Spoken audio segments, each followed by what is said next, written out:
जाहिल औरत सोचती थी हाय हाय मेरी टीआरपी बढ़ेगी। उसको जाहिल को ये थोड़ी पता था कि मुसलमान भी 313 वाले हैं, इस बार जाग जाएंगे। आप हमारी मस्जिदों को तोड़ रहे हैं, हम सोचते हैं हम बचा लेंगे। आप हमें गाली दे रहे हैं, हम सोचते हैं हम अपने आप को प्रोटेक्ट कर देंगे। आप हलाल हिजाब हराम मंदिर मस्जिद कर रहे हैं, हमें लगता था कि हम कर लेंगे। लेकिन अगर बात मेरे रसूल पर आएगी, लोग ये कह रहे हैं कि भारत माफी मांगेगा।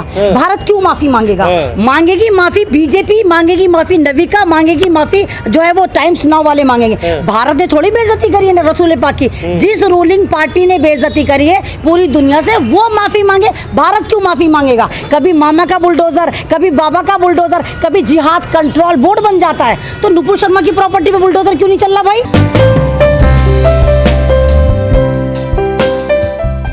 नुपुर शर्मा ने एक स्ट्रीम चैनल पे बैठकर पैगंबर इस्लाम को गालियां दी। उसकी जो नज़ीर है, मतलब इतनी बेहुरमती आज तक शायद किसी ने नहीं करी होगी, एक रूलिंग पार्टी ने करी। और 10-12 दिन होने के बावजूद, लगातार एफआईआर के पुलंदे होने के बावजूद नुपुर शर्मा पे कोई कार्रवाई नहीं हुई। लेकिन जैसे ही सऊदी अरब ने, ईरान ने, कुवैत ने, कतर ने, दम्माम ने, इवन छोटे से मालदीव ने भी ये कहा कि हम इंडियन चीज़ों का बाइकॉट करते हैं, तो मोदी जी की चीखें निकल गई। क्योंकि अब जाहिर सी बात है, कुवैत में, सऊदी में आपके और हमारे प्रोडक्ट तो बिकते नहीं, वहाँ भी अंबानी और अदानी के ही प्रोडक्ट हैं। अगर अंबानी और अदानी का बाइकॉट होता है तो मोदी जी की चीखें निकलनी जाहिर सी बात है, क्योंकि मोदी जी तो इन दोनों ही लोगों को लीड करा रहे हैं भारत में। तो और अब भी देखिए कि नुपुर शर्मा को सिर्फ पार्टी से 6 साल के लिए निलंबित करा गया।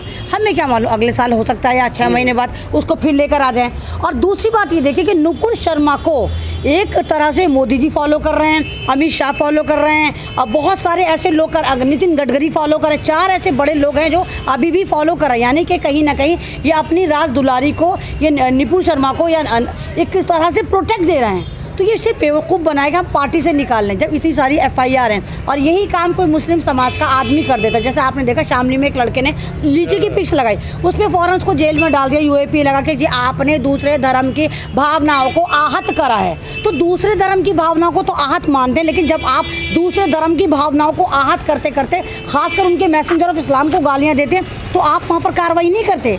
तो भारत में मुसलमानों के साथ जो एक सोतेला व्यवहार हो रहा है, कानून को तोड़ा मरोड़ा जा रहा है, खाली एक मुस्लिम कम्युनिटी और दलित कम्युनिटी पर इस कानून को ज़बरदस्ती थोपा जा रहा है, इस तरह नहीं होना चाहिए। मीडिया पर कहा जा रहा है कि इस तरीके के आंतरिक मामले हैं, इनमें मुसलमानों को खड़ा होना चाहिए और विदेशों को जवाब देना चाहिए कि तुम क्यों होते हो बोलने तो अच्छा मीडिया को क्यों खड़ा? मैं तो ये कह रही हूँ कि लोग बेवकूफ़ हैं, पागल लोग हैं जिन्होंने खाली नुपुर शर्मा पे एफआईआर करी। सबसे पहले तो नविका पे और टाइम्स नाउ पे करनी चाहिए थी। इन लोगों ने, जब आपने अपना स्पेस क्यों दिया, जब उसने अपना स्पेस दिया, मैदान दिया, जब तो वहाँ नफरत परोसी गई और नविका आराम से चुप बैठी थी। वो जाहिल औरत सोचती थी हाय हाय मेरी टीआरपी बढ़ेगी। उसको जाहिल को ये थोड़ी पता था कि मुसलमान भी 313 वाले हैं, इस बार जाग जाएंगे। भाई आप हमारी मस्जिदों को तोड़ रहे हैं, हम सोचते हैं हम बचा लेंगे। आप हमें गाली दे रहे हैं, हम सोचते हैं हम अपने आप को प्रोटेक्ट कर देंगे। आप हलाल हिजाब हराम मंदिर मस्जिद कर रहे हैं, हमें लगता था कि हम कर लेंगे। लेकिन अगर बात मेरे रसूल पर आएगी, पर जिस तरह से विदेशों में बहिष्कार हुआ है, भारत की छवि को ठेस पहुंचा है,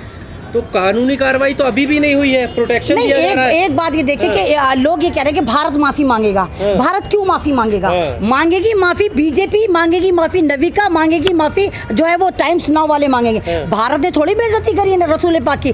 जिस रूलिंग पार्टी ने बेइज्जती करी है पूरी दुनिया से, वो माफी मांगे। भारत क्यों माफी मांगेगा? हम भारतीय नहीं, हम आवाज नहीं उठा रहे। कह दिया फ्रिंज एलिमेंट है वो। अगर फ्रिंज एलिमेंट है तो 10 दिन से क्या कर रहे थे? अगर वो फ्रिंज एलिमेंट है तो मोदी जी आप पब्लिक को जवाब दें, जिनको आप लगातार बेवकूफ बनाते चले आ रहे हैं। आज भी आप नुपुर शर्मा को फॉलो क्यों कर रहे हैं? यानी वो आप ही की है।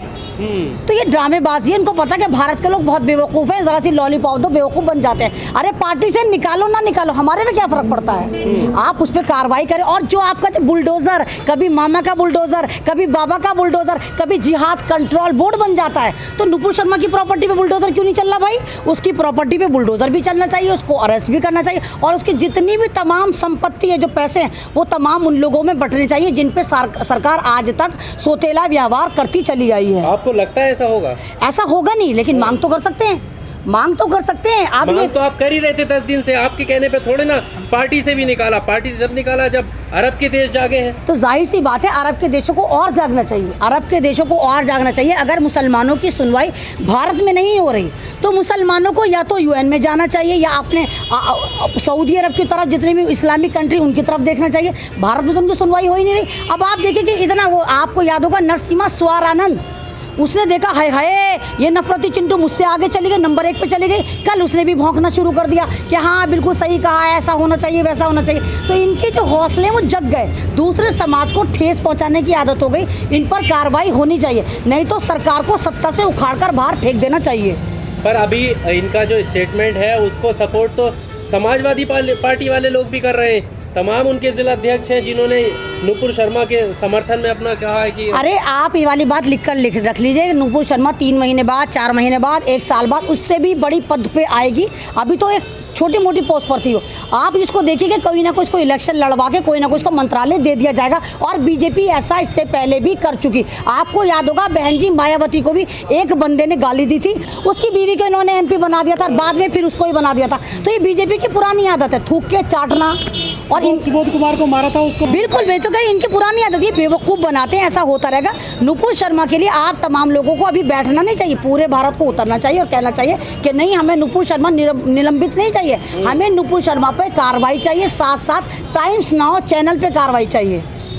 चैनल पर जो बात कही जा रही है कि अगर देश का ये आंतरिक मामला है, देश के मुस्लिम जो है वो एक साथ आएँ, क्योंकि अगर देश बटेगा तो बाहर के जो लोग हैं, बाहर के जो देश हैं वो फ़ायदा उठाएंगे। यहाँ पर नहीं तो ये चड्डी गैंग को ये वाली बात अब याद आई, 3 दिन बाद याद आई, जब 80-20 का खेला हमारे उत्तर प्रदेश की जो मुख्यमंत्री है वो खेल लेते 80-20 कर लेते। तब आपको नहीं पता था कि मुसलमान आपका आंतरिक है क्या बाहरी है। मुसलमानों को फ्री में वीज़ा रहता, जाओ जाओ पाकिस्तान जाओ। सब मुसलमानों को, अगर कोई भी मुसलमान कहता है हमारे पर जुल्म हो रहा है, चल जा मुल्ली पाकिस्तान चली जा। मेरी पोस्ट पर अभी आप अपलोड करेंगे, कितने SMS आएंगे, चल मुल्ली पाकिस्तान जा। तो यहाँ पर जो भी अपने हक की बात करता है आप एकदम से वीज़ा कटवा देते हैं पाकिस्तान के बारे में। और लेकिन जब हमारे मजहब को गाली दी जाती है तो आप लोग कहते हैं नहीं भाई मुसलमान एक होकर के हैं कि नहीं, हमारा आंतरिक मामला क्यों होता है, हमारा आंतरिक मामला नहीं है। और अगर नुकसान होता है तो अंबानी अदानी को हमारे पे क्या फ़र्क पड़ रहा है अगर सऊदी अरब इनके प्रोडक्ट का बाइकआउट कर रहा है। अच्छा करना चाहिए ताकि इनकी कमर टूटे। अच्छा, देश के मुस्लिम 10 दिनों से मांग कर रहे थे कार्रवाई की, नहीं होती है, लेकिन बाहर के देश बोलते हैं तो कार्रवाई हो जाती है। क्या हमारी बात में वो दम नहीं है क्या? नहीं, हम जो है भारत का मुसलमान एक तरह का बिल्कुल हैंडीकैप मुसलमान है, बिना मल्ला के गाड़ी। अब आप देखिए देवन में बाकायदा सेमिनार सजाए जाते हैं, वहाँ ना तो नुपुर शर्मा पे कुछ बोला जाता है, ना मौलाना कलीम सिद्दीकी साहब पे कुछ बोला जाता है, ना ज्ञानवापी मस्जिद पे कुछ बोला जाता है। वो अपना सजाते, क्योंकि उनको पता था कि सरकार ने कह दिया कि हम अगला जहर बराती सिविल कोड लेकर आ रहे हैं। अब उन सबको लगा अगर सिविल कोड आ गया तो ये मुसलमानों की जितनी भी पॉलिटिकल धर्मगुरुओं की दुकानें बंद हो जाएंगी, तमाम दुनिया से ज़कातें खैरातें मददें आती वो बंद हो जाएंगी। तो इसलिए उस वजह से इन्होंने अपना धर्म संसद सजाया। तो जब मुसलमान के धर्मगुरु ही मुसलमानों के साथ नहीं, बड़े लेवल वाले पॉलिटिकल धर्मगुरु साथ नहीं, तो मुसलमान का तो हाल यही होना है। आप कानपुर में देखिए, मुसलमानों ने जुमे की नमाज के बाद मार्केट बंद करने को कहा। पुलिस वालों की बर्बरता की आप इंतहा देखिए कि गलियों में भी अगर 12-12 साल का बच्चा जा रहा है उसको पकड़ के ज़बरदस्त तरीके से उसको लटपेला जा रहा है, उसकी धुलाई करी जा रही है। और जिस तरह मुसलमानों पर एक तरफा कार्रवाई करी गई, FIR करके उनको जेलों में डाल दिया गया और फिर कहा गया कि इनकी प्रॉपर्टी पर बुलडोजर चलेगा। तो क्या यहाँ पर तुम्हें आंतरिक मामला नजर नहीं आता कि तुम मुसलमानों को बिल्कुल बर्मा वाले मुसलमानों की तरह टैकल कर रहे हो?